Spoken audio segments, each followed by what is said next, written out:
Your encouragement fuels our passion for sharing heartfelt and impactful tales. With nearly 9 out of 10 viewers yet to join our community, we rely on your support to keep creating these stories. Please hit the subscribe button, activate the notification bell, and share your city in the comments. We'd love to know where you're tuning in from. Now let's dive into the story. Can a seemingly perfect marriage collapse in a single moment, without warning? Absolutely it can. I've lived through it, and here's my story laid bare. Violet and I were inseparable from our school days. We grew up in neighboring houses, our classrooms side by side, our friendship blossoming into love over time, deepening into something profound. We were each other's first love, navigating life's milestones together.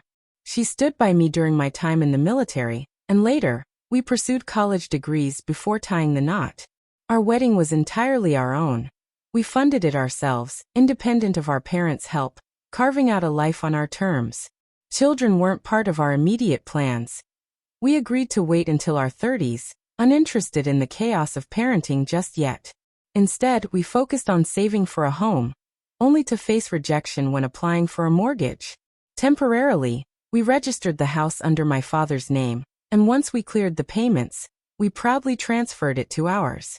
At that moment, I felt on top of the world.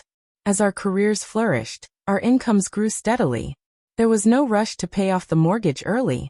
We purchased one car, then another, but since I worked as a freelance programmer, we registered them under my parents' names to sidestep questions about our finances. Why not Violet's family? Tragically, her parents perished in a car accident, veering into oncoming traffic on a rain-slicked road. Their loss hit us both hard. I had grown to cherish them deeply. Violet's grief was a heavy burden, and it took time for her to emerge from that sorrow. But together, we found our way back to a steady rhythm. Our relationship was remarkably peaceful. Violet and I never clashed. We settled differences with calm discussions, free of petty disputes. I teased that our harmony sometimes felt almost too predictable. Then out of the blue, everything changed. One day, Violet unraveled in a way I couldn't comprehend. She always handled grocery shopping alone, loading the cart, driving it home, and unpacking without complaint. I was happy to take on that task if needed, as it suited us both. But this time, as I struggled with the heavy cart, she exploded. "These damn bags. I could have wrecked my back," she shouted. I tried to soothe her, but she recoiled, tears of frustration streaming down her face. "If you'd just called me, I'd have come, and you could have dealt with it for once," she yelled, abruptly standing and storming toward the door. "Where are you going?" I asked, bewildered. "I'm done. I'm staying with Aurora," she snapped, her voice breaking as she left. "I've never felt so foolish," she muttered before disappearing. Her outburst stunned me. Over something so small? I wasn't naive.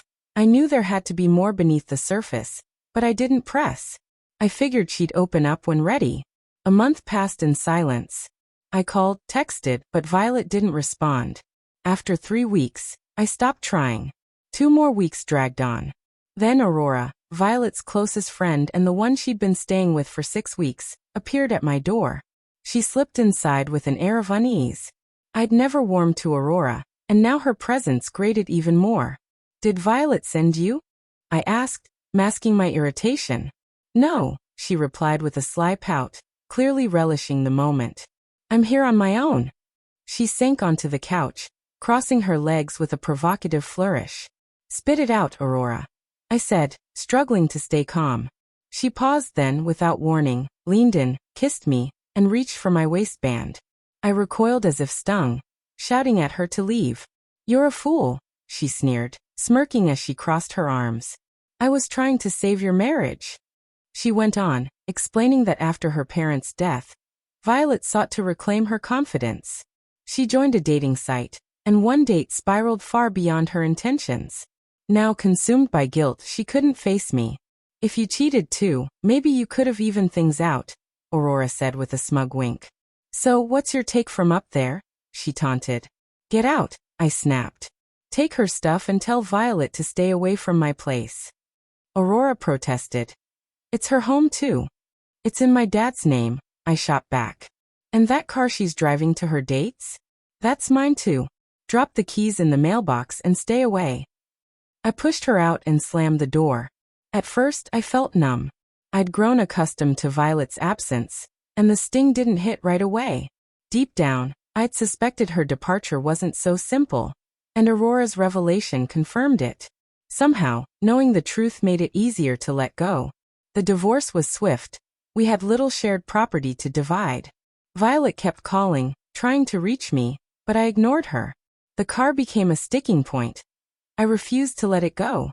Eventually, I threatened legal action, forcing her to toss the keys at me with a string of bitter insults. That was the last I saw of her. Life moved on. I never saw the betrayal coming, but that's how it unfolded. If this story resonated with you, please give it a like and consider subscribing for more.